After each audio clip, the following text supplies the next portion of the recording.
तो force and pressure,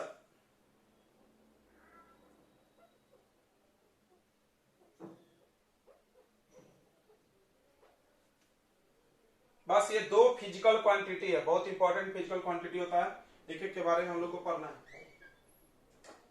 तो सबसे पहला है फोर्स। फोर्स तो आप बचपन से जान रहे हो, हिंदी में बल बोलते हैं, किसी चीज को खींच रहे हैं, धकेल रहे हैं, उसको फोर्स बोलते हैं, ठीक है। तो देखो बच्चों, फोर्स किसको बोलते हैं, तो जब किसी चीज को हम धक्का खींचते हैं या धकेलते हैं, दो ही केस में फोर्स होता है। देखो यहाँ पर, जैसे यहाँ पर कोई एक ऑब्जेक्ट है, ये कोई ऑब्जेक्ट है और इसको हम पुल कर रहे हैं, अगर हम इसको पुल कर रहे हैं तो क्या लगा रहे हैं, फोर्स लगा रहे हैं। दूसरा क्या हो सकता है, ये मेरे पास कोई गाड़ी है, इसको हम ऐसे धकेल रहे हैं, पुश कर रहे हैं, तो क्या लगा रहे हैं, फोर्स लगा रहे हैं। तो फोर्स का डेफिनेशन एकदम सिंपल से ही बताया जाता है कि push and pull to a object is called force. Push and pull is called force, ऐसा लिख लीजिए।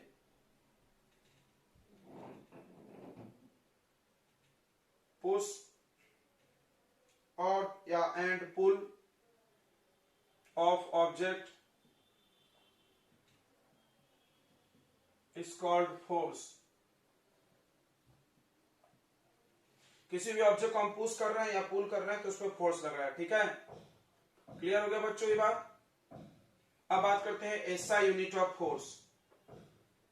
SI unit of force is Newton. Force का ऐसा यूनिट क्या है, न्यूटन है। न्यूटन नामक साइंटिस्ट ने इसके बारे में बहुत खोजा था, उन्हीं के नाम पे इन्होंने रख दिया फोर्स का यूनिट। फोर्स का ऐसा यूनिट क्या है, न्यूटन है। नेक्स्ट पॉइंट ध्यान दे जाओ, फोर्स जो होता है, force is made by two quantities.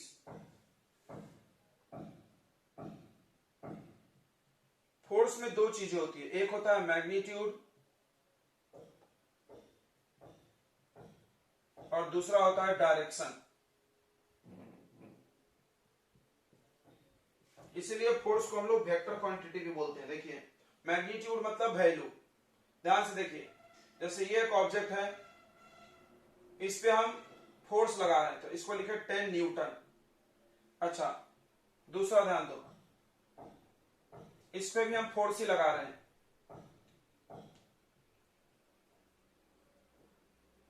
इस ऑब्जेक्ट पे भी फोर्स लगा रहे हैं 10 न्यूटन। क्या ये और ये फोर्स दोनों सेम है, बताइए, क्या ये दोनों फोर्स सेम है? नहीं, सेम नहीं है, अलग है।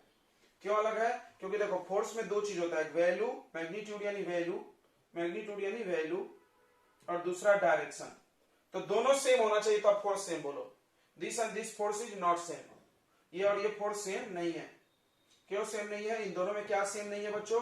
डायरेक्शन सेम नहीं है, डायरेक्शन इज नॉट सेम। सो इसलिए फोर्स भी सेम नहीं है। फोर्स के सेम होने के लिए वैल्यू भी सेम होना चाहिए और डायरेक्शन भी सेम होना चाहिए, याद रखो, ठीक है। तभी दो फोर्स को सेम माना जाएगा, नहीं तो सेम नहीं मान सकते तुम। अलग अलग है, ये अलग है, ये अलग है, बोलना क्यों? वैल्यू सेम है लेकिन डायरेक्शन सेम नहीं है। फोर्स दो चीज से मिलकर बना है, फोर्स में मैग्नीट्यूड भी होता है, डायरेक्शन भी होता है। अब पढ़ेंगे हम लोग बच्चों इफेक्ट ऑफ फोर्स। फोर्स आखिर क्या क्या कर सकता है।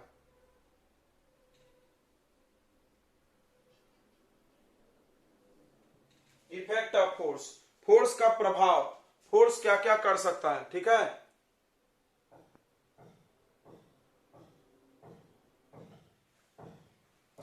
तो देखिए फोर्स क्या क्या कर सकता है, तुम बताओ मेरे को कि हम किसी को क्या क्या नुकसान पहुंचा सकते हैं फोर्स से, क्या क्या कर सकते हैं किसी वस्तु को।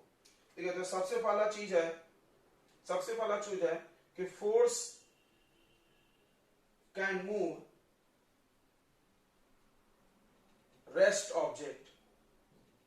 एक ऑब्जेक्ट है जो रुका हुआ है, कोई एक ऑब्जेक्ट है जो रुका हुआ है, उसको फोर्स चला सकता है धक्का मार के। दूसरा क्या होगा उसका उल्टा, force can stop moving object, force can stop moving object, force चलते हुए ऑब्जेक्ट को रोक सकता है। तीसरा force can change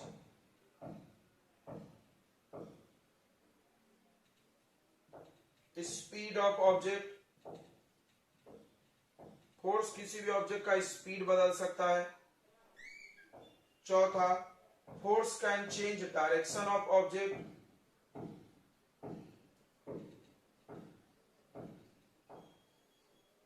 force can change direction of object,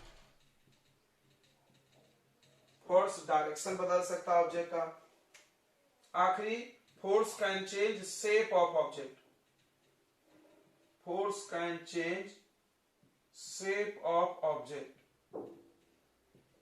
ठीक है बच्चों, ये सारा काम कर सकता है। बताइए और कुछ कर सकता है फोर्स? तो आप गेस करिए, जितना कर सकता है हमने सब लिख दिया है। फोर्स क्या कर सकता है? मान लो कोई ये मान लो बोर्ड रुकी हुई है, हम तो जम से खींचे ये चलने लगेगा। अगर चल रहा है तो हम रोक सकते हैं, कोई साइकिल चल रही पकड़ लो रुक जाएगी। या स्पीड बदल सकते हैं, अगर धीरे धीरे चल रहा है हम जोर से चला सकते हैं। अगला, उसका डायरेक्शन बदल दे, जैसे कोई ऐसे आ रहा है, ऐसे हाथ लगा दो, इधर मुड़ के चला गया हो, डायरेक्शन बदल गया। उसके बाद शेप बदल सकता है, देखो ऐसे दबा दिए आटा, आटे पे फोर्स लगाएं तो क्या बन जाता है? शेप बदल जाता है, रोटी बन जाता है। अब फोर्स दो टाइप का रखा गया है। देखिए बहुत बार फोर्स क्या होता है कि हम छू के लगाते हैं और बहुत बार दूर से ही लगा देते हैं। जैसे अर्थ, ये देखो ये पेन यहां पर है, अर्थ जमीन पे है, क्या ये दोनों टच में है? नहीं है टच में, फिर भी हम छोड़ेंगे तो ये अर्थ की तरफ जाएगी। क्यों? अर्थ इसको खींच रही है, बोलते हैं फोर्स लगा रही है। तो अर्थ जो फोर्स लगाती है बच्चों, अर्थ जो फोर्स लगा रही है, उस फोर्स में क्या खास बात है? उस फोर्स में खास बात है कि अर्थ तो बहुत दूर है फिर भी वो खींच लेगा, यानी दूर से ही। हाँ, मतलब ऐसा,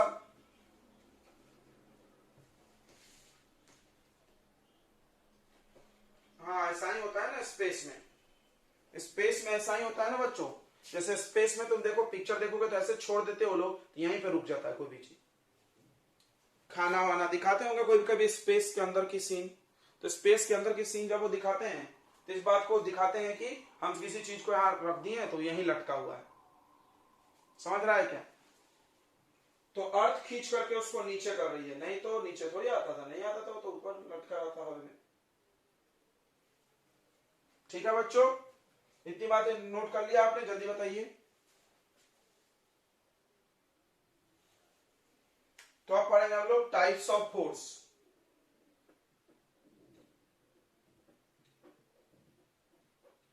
फोर्स दो टाइप का होता है, एक कॉन्टैक्ट फोर्स और दूसरा नॉन कॉन्टैक्ट फोर्स।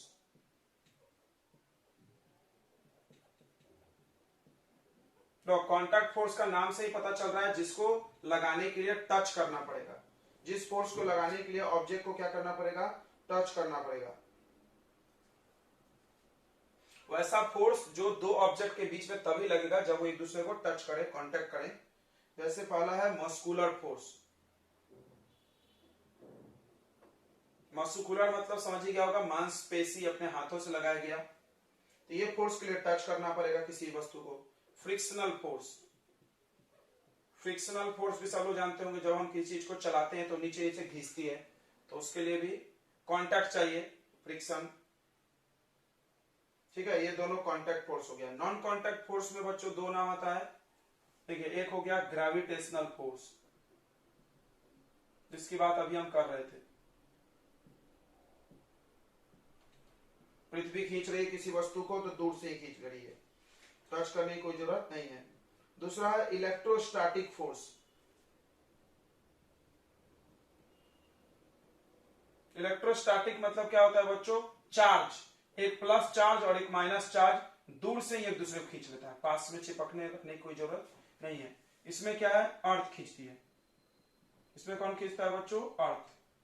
यहां कोई ऑब्जेक्ट है, इसको छोड़ दो तो अर्थ की तरफ ही आके गिरेगी, खींचना अर्थ।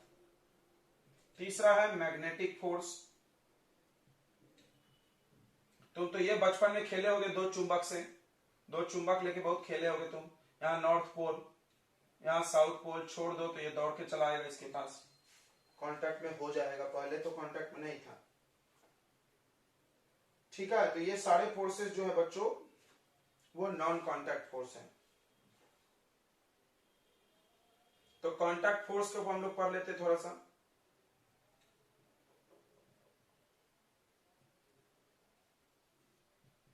कांटेक्ट फोर्स का क्या डेफिनेशन होगा? The force which apply when two object are in direct contact, या the force which can be applied to the object when both objects when the force which can be applied to the objects, वैसा force जो कि object पर लगाया जा सकता है by touching them, by touching them, उन दोनों को छू करके, is called contact force।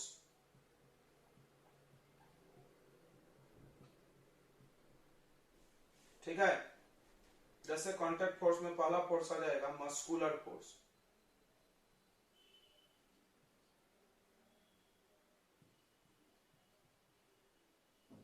Muscular force क्या हो गया बच्चों? पुश करना और पुल करना, किसी चीज को खींच रहे हो, धकेल रहे हो हाथ से अपने, तो उसको मस्कुलर फोर्स बोलेंगे। मसल्स लगाती है। हम लोग जो भी फोर्स लगाते हैं वो सब कांटेक्ट फोर्स होते हैं। मस्कुलर फोर्स कौन लगाएगा? Applied by our muscles. क्या क्या बोल रहे हैं?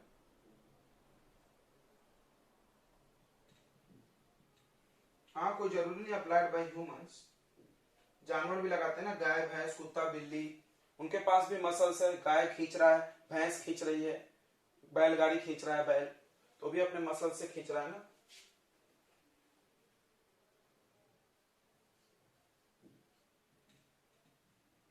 नेक्स्ट है फ्रिक्शनल फोर्स। फ्रिक्शनल फोर्स क्या है? तो जब एक ऑब्जेक्ट दूसरे ऑब्जेक्ट के सरफेस के ऊपर चलता है, देखो इधर, जैसे कोई एक ऑब्जेक्ट है, ये किसी सरफेस के टच में होके चल रही है, देखो कांटेक्ट है, इधर जा रही है मोशन, तो सामने जा रहा है तो पीछे की तरफ उसको खींचते हैं कोई, कौन खींचता है? फ्रिक्शन। तो फ्रिक्शन जो है वो मोशन को अपोज करने वाला फोर्स है। फ्रिक्शन क्या करता है? मोशन को रोकता है। जैसे हम किसी भी चीज को अगर धकेल के छोड़ दें तो धीरे धीरे धीरे धीरे स्लो होकर रुक जाती है। क्यों रुक जाती भाई? फ्रिक्शन की वजह से। फ्रिक्शन हमेशा किसी भी ऑब्जेक्ट को चलने नहीं देना चाहता है, उसको विरोध करता है, अपोज करता है। समझ में आ रहा है? तो फ्रिक्शन क्या होता है? Friction always apply in opposite direction of motion. Friction prevent the object in motion. Friction हमेशा मोशन के अपोजिट में लगता है। ऊपर से थोड़ा सा मिटा दें,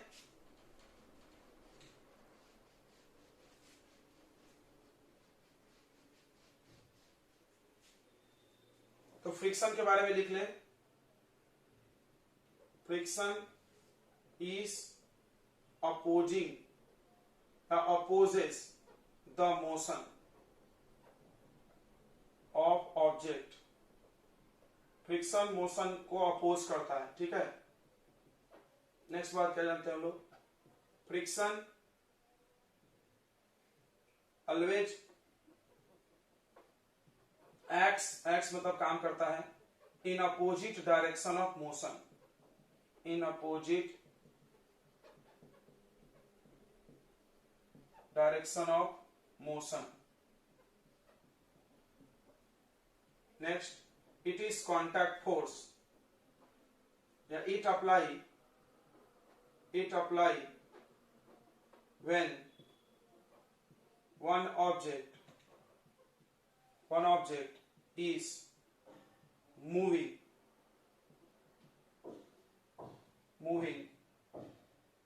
to another surface जब ऑब्जेक्ट किसी दूसरे सरफेस के ऊपर चल रहा है तभी लगेगा, हवा में चल रहा है तो नहीं लगेगा, ठीक है। ओके, ये सब कांटेक्ट फोर्स हो गया, क्लियर है। कांटेक्ट फोर्स समझ में आ रहा है सबको। अब बात करते हैं नॉन कांटेक्ट फोर्स की, नॉन कांटेक्ट फोर्स की, ठीक है। तो नॉन कांटेक्ट फोर्स में क्या आएगा बच्चों, सबसे पहला आ जाएगा ग्रेविटेशनल फोर्स, बिना कांटेक्ट में आया ही लग जाएगा, फिर वो आके चिपक जाएगा, फिर भी लगते रहेगा, लेकिन दूर से भी लगा सकते हैं। ये सारे फोर्स दूर से नहीं लगा सकते, वो दूर से भी लगा सकते हैं। तो दूर से भी लगा सकते का क्या मतलब है, जैसे ये कोई बॉल है, पृथ्वी पर आके गिर गई, तो क्या पृथ्वी इसको खींचना छोड़ दी, क्या चिपक गया तो नहीं, अभी भी खींच रहा है। मतलब दूर रहेगा जो भी खींचेगा, पास में आ गया तब भी खींचेगा, नहीं दूर से भी लग सकता है, ये दूर में नहीं लग सकता। जैसे वो चेयर यहाँ वहां है, हम यहां से ऐसे हाथ करेंगे तो खींच सकते क्या उसको, नहीं, तो छू नहीं पा रहे, नहीं खींच सकते। तो जो कांटेक्ट फोर्स है वो दूर से नहीं लगता है, टच करना ही पड़ेगा। अब नॉन कांटेक्ट फोर्स दूर से भी लगेगा, पास में भी आके लग जाएगा, ठीक है। तो non contact force,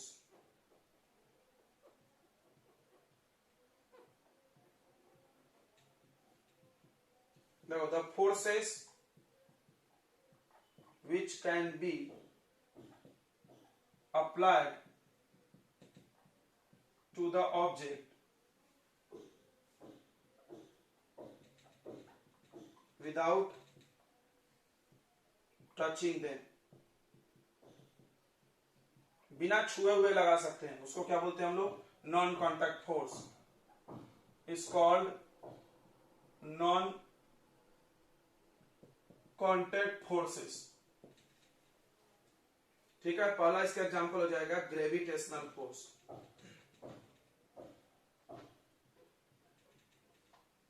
gravitational force.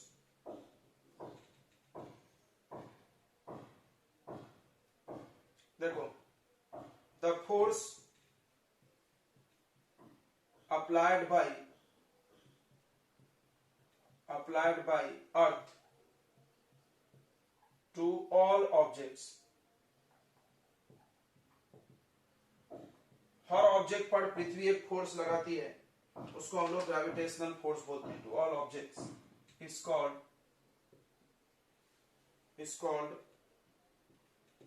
Gravitational force.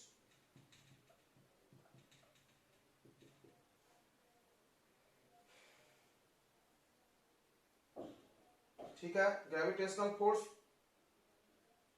Universe में भी लगता है, दूसरे प्लैनेट खींचते हैं।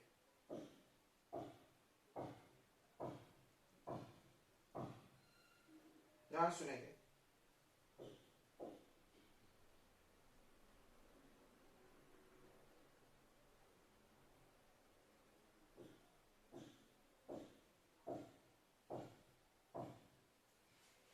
अगला पॉइंट, ग्रेविटेशनल फोर्स जो होता है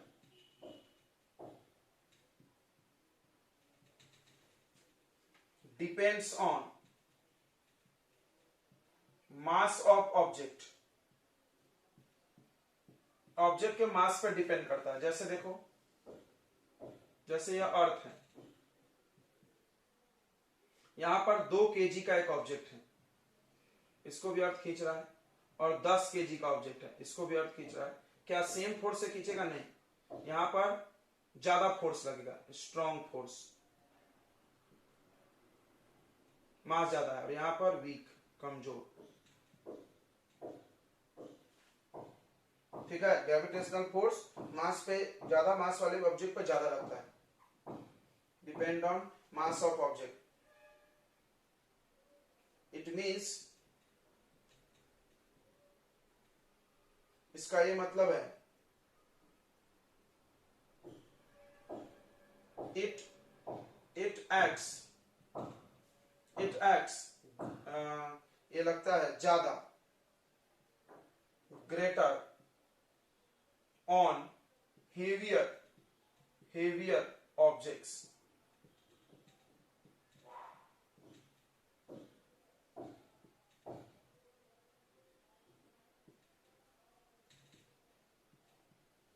it acts greater on heavy object, मतलब भारी वस्तु पे ये ज्यादा लगेगा। और हल्के वस्तु पे कम लगेगा। ठीक है, इतनी बातें समझ में आ गई? ओके, अब सुनो, अब यहां पर एक चीज पढ़ाया जाएगा कि वेट और मास दोनों अलग होता है। वेट और मास अलग होता है। वेट किसको बोलते हैं? तो किसी भी ऑब्जेक्ट को अर्थ जितने फोर्स से खींचती है उसको वेट ही बोलते हैं।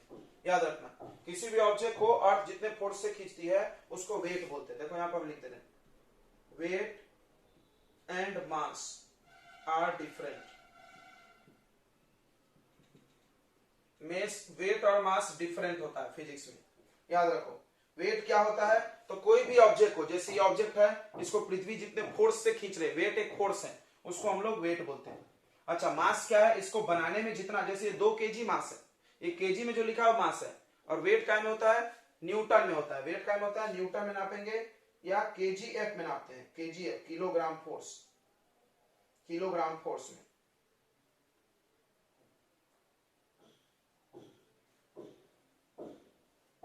चलिए आगे बढ़े। दूसरा बात इसमें ग्रेविटेशनल फोर्स के बारे में, दूसरा क्या है थोड़ा सा देखते हैं हम लोग, नोट कर लो, 2 मिनट रुकने बोल रहे हैं। तो देखो, वेट और मास में क्या अंतर है हम आपको बता दें। वेट और मास में क्या डिफरेंस है? छोटा सा 2 डिफरेंस बस। वेट क्या होता है? तो बोलोगे हम लोग कि the force, the gravitational force, the gravitational force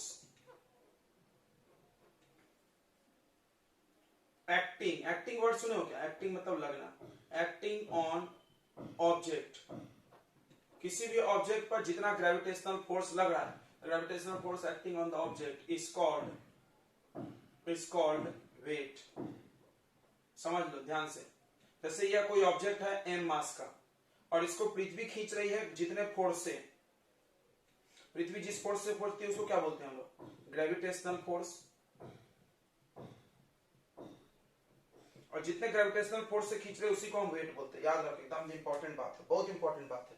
हम लोग अभी तक सोचते थे वेट मतलब वजन, नहीं। जितना खींच रही है पृथ्वी, खींच रही है इसीलिए तुमको वजन लग रहा है, नहीं खींचे तो हल्का जीरो हो जाएगा। जैसे तुम देखो किसी चीज को पानी में जाकर उठाओ, पानी के अंदर हल्का लग रहा है, क्यों? क्योंकि वहां पृथ्वी खींचती है और फिर पानी ऊपर धकेल देता है, तो नीचे की तरफ वेट कम हो जाता है। ओ, स्पेस में चले जाओ, उड़ रहे हैं सब चीज। क्यों उड़ रहे हैं भाई? क्यों उड़ रहे हैं? वहां वेट खत्म हो गया, क्योंकि वहां कोई खींचने वाला है ही नहीं। याद रखना, वेट जो होता है चेंज होता है।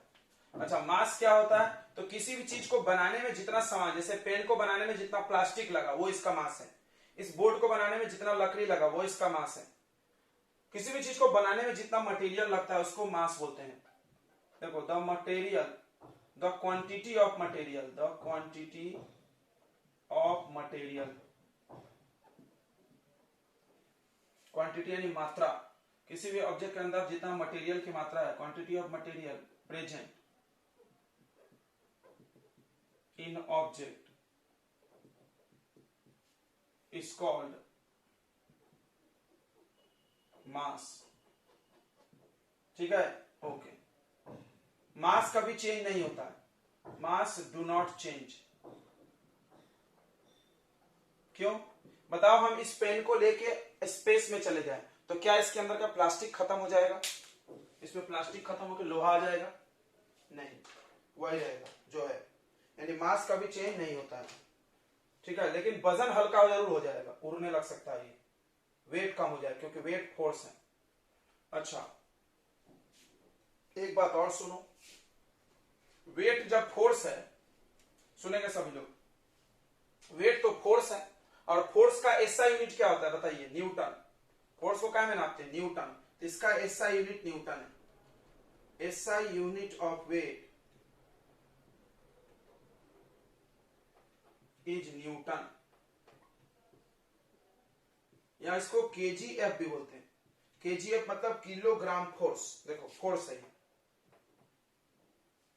Kilogram force. इसका एसआई यूनिट केजी है। SI unit of mass, mass का एसआई यूनिट क्या है बच्चों? केजी। वेट चेंज होता है, यहां लिखा है मास डू नॉट चेंज, यहां पे लिखो weight changes. Weight changes, weight change हो जाता है। देखो हम वेट आपको बताते हैं कहाँ चेंज होता है। आप झूला झूले होंगे बड़ा वाला, ऐसा झूला, ऐसा वाला, अब आपका वेट वहां चेंज होता है। देखो कैसे, जब झूला ऊपर जाती है, जब झूला ऐसे ऊपर जाती है तो बड़ा तुमको मजा आता होगा, तुम भारी भारी लगते होगा, तुमको लगता होगा बहुत भारी हो गए। अच्छा जब झूला नीचे आती तो लगता है उड़ जाएंगे अपन हवा में, क्यों, हल्का हम लोग हो जाते हैं, क्यों, वहां पर वेट कम ज्यादा हो जाता है। जब झूला नीचे आ रही है तो पृथ्वी का फोर्स थोड़ा सा कम हो जाता है, ठीक है, याद रखो इस सब बातों को। तो वेट चेंज होता है लेकिन मास चेंज नहीं होता है। अच्छा अब बहुत सारी चीजें आप सीखोगे। क्या सिर्फ ग्रेविटेशनल फोर्स अर्थ भी लगाता है? नहीं नहीं नहीं नहीं नहीं, सब लोग लगाते हैं, सब लोग ग्रेविटेशनल फोर्स लगाते हैं, कम या ज्यादा लेकिन लगाते सब लोग हैं, ठीक है। देखो ध्यान से, ऑल प्लैनेट्स, सन, moon apply gravitational force.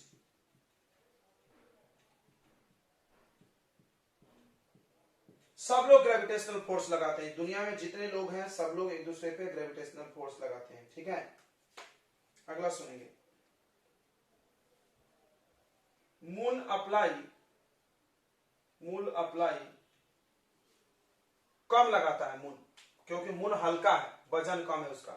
Moon apply laser, कम, लेसर ग्रेविटेशनल फोर्स देन अर्थ। पृथ्वी के तुलना में मून क्या होती है, कम फोर्स लगाती है,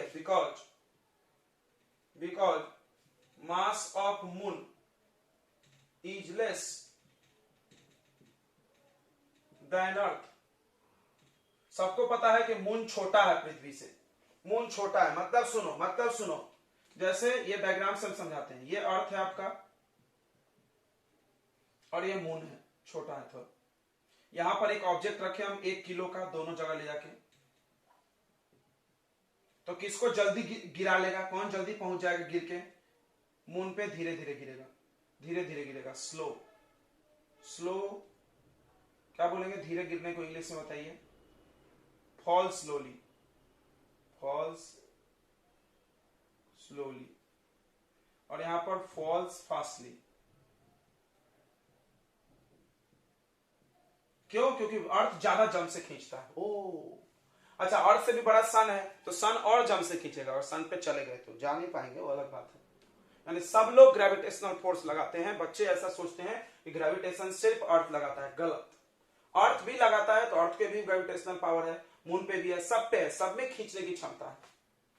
अगर ये मून नहीं खींच सकता था तो तुम मून पे कभी उतर नहीं सकते थे। कैसे उतर नहीं सकते थे, मून को कभी आ ही नहीं सकते नीचे। तुम देखोगे यहां से सैटेलाइट जाती है, एस्ट्रोनॉट जाते हैं मून पे, घूम घाम के आ जाते हैं, तो तुम वहां उतरे कैसे, तुम्हारा प्लेन कैसे उतरा जब ये खींचेगा नहीं? तो सोचो, उतर सकते क्या? नहीं, हवा में लटक जाओगे तुम तो। लेकिन एक प्रॉब्लम है, तुम देखना मून का कोई कोई सीन दिखाता है, पिक्चर में आता है नील आर्मस्ट्रांग का फोटो, तो ऐसा ऐसा चलते हो लोग, उछल उछल के चलते, देखे हो कभी तुमने? या स्लो वॉक दिखाते हैं।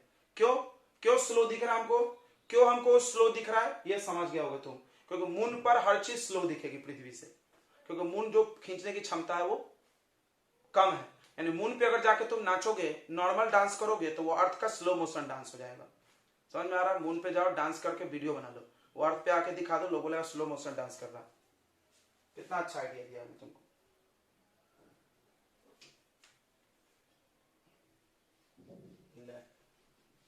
कर दिए पैसे की बात।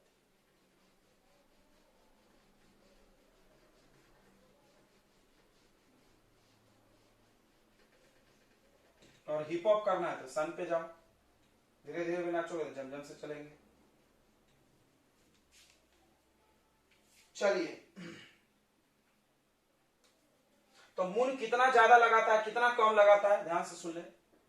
मून 6 टाइम्स लेस लगाता है। मून जो होता है बच्चों 6 टाइम्स लेस फोर्स लगाता है। देखो, ग्रेविटेशनल फोर्स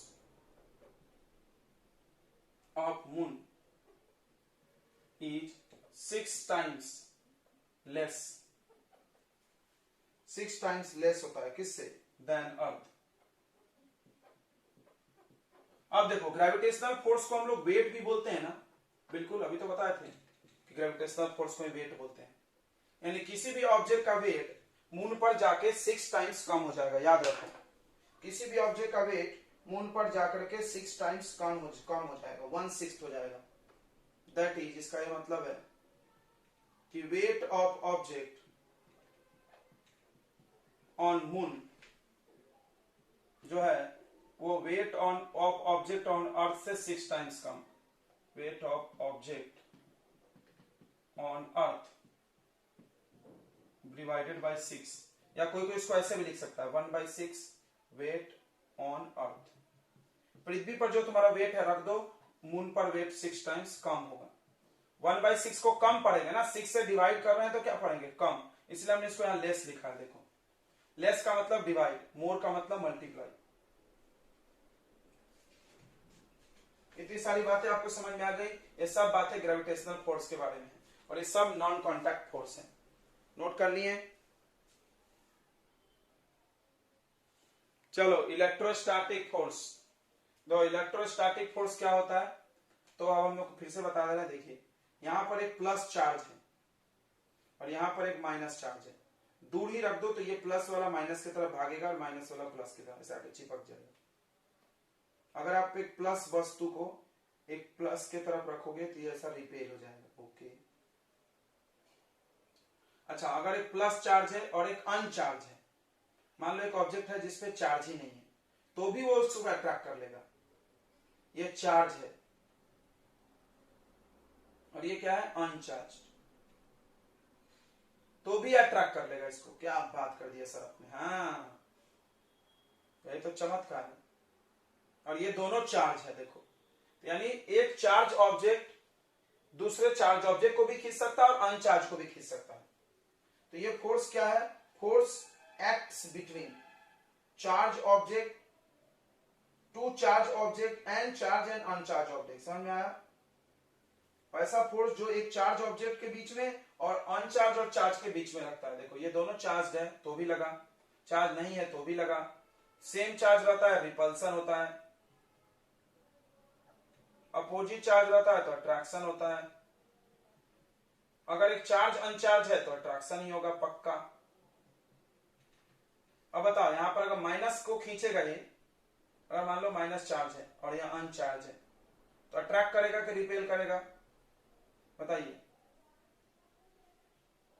अट्रैक्ट ही करेगा, रिपेल नहीं करेगा। रिपेल कब करता है, जब दोनों सेम सेम हो बस। तो ये वाला फोर्स दो चार्ज और एक चार्ज एंड अनचार्ज ऑब्जेक्ट के बीच में लगता है। तो the force acts between two charged objects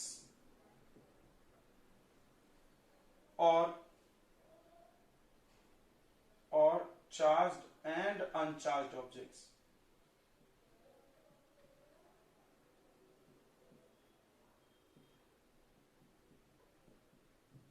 is called electrostatic force.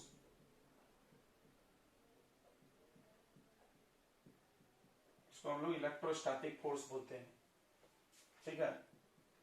ध्यान से देखना। इट मे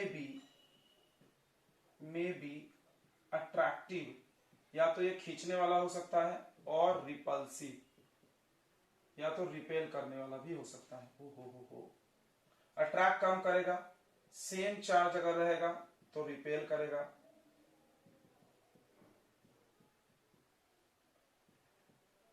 और अपोजिट चार्ज अगर है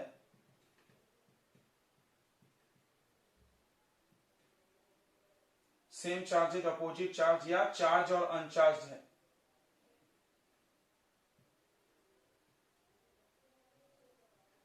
तो यह अट्रैक्ट ही करेगा दोनों में। ठीक है बच्चों, ओके नंबर। अब सुनो, आपने इसका एग्जांपल देखा होगा कि जो कॉम्ब होता है, एग्जांपल बचपन से सुनाई जाएगी आपको। कॉम्ब को आप बाल में घिस लो, कॉम्ब को आप बाल में घिस लो, और ये पेपर है